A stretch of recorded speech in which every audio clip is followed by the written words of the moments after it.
WhatsApp football কিরোস আপনাদের সবাইকে Highline 2.0 স্বাগতম। আপনারা ইতিমধ্যেই জানেন আগামী 9 এবং 14 অক্টোবর এফসি এশিয়ান কোয়ালিফায়ার ম্যাচে বাংলাদেশ পরপর দুটি ম্যাচে হংকংয়ের মুখোমুখি হতে যাচ্ছে। ম্যাচ দুটি বাংলাদেশের জন্য খুবই গুরুত্বপূর্ণ। আমরা যদি বর্তমানে FC Asian cup qualifier group টেবিলের দিকে খেয়াল করি, গ্রুপ সিতে সবার উপরে 4 পয়েন্ট নিয়ে অবস্থান করছে সিঙ্গাপুর, সমান পয়েন্ট নিয়ে হংকং রয়েছে 2 নম্বরে, 1 পয়েন্ট নিয়ে যথাক্রমে 3 এবং 4 নম্বর অবস্থান করছে বাংলাদেশ এবং ভারত। গ্রুপ সি কোয়ালিফায়ার ম্যাচগুলো শেষে যারাই গ্রুপ চ্যাম্পিয়ন হবে তারাই এশিয়ান কাপ 2027 খেলার যোগ্যতা অর্জন করতে পারবে।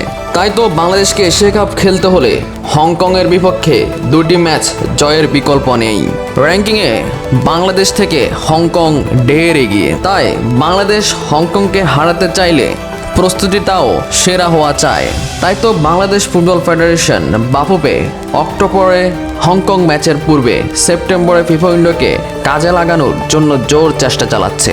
ইউরোপিয়ান টিম কিংবা বিভিন্ন ত্রিদেশীয় টুর্নামেন্টে অংশগ্রহণ করার গুঞ্জন থাকলেও শেষমেশ সেপ্টেম্বরে ফিফা উইন্ডোতে প্রস্তুতি স্বরূপ বাংলাদেশ নেপালের বিরুদ্ধে দুটি ফিফা ফ্রেন্ডলি ম্যাচ খেলতে চলেছে। ম্যাচ দুটি যথাক্রমে 6 এবং 9 সেপ্টেম্বর নেপালের কাঠমান্ডু দশরথ স্টেডিয়ামে অনুষ্ঠিত হবে।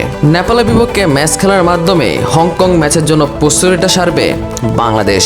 হংকং ম্যাচের প্রস্তুতিটা আরও প্রতিনিধিমূলক টিমের সাথে খেলে নেওয়া যেত কিনা তা নিয়ে প্রশ্ন থাকতেই পারে। তবে নেপালের বিপক্ষে ম্যাচটা আমি একটা সুযোগ হিসেবেই দেখি।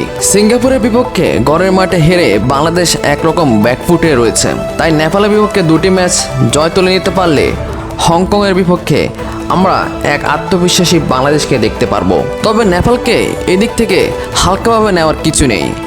কিছুদিন পূর্বেই হংকংয়ের বিপক্ষে নেপাল 0-0 গোলে ড্র করেছিল, তাই নেপাল এবং হংকং সমকক্ষীয় দল। নেপালের বিপক্ষে ভালো করতে পারলে বাংলাদেশ হংকংয়ের বিপক্ষেও ভালো করতে পারবে এই আশা রাখি। তো আজ এই পর্যন্তই।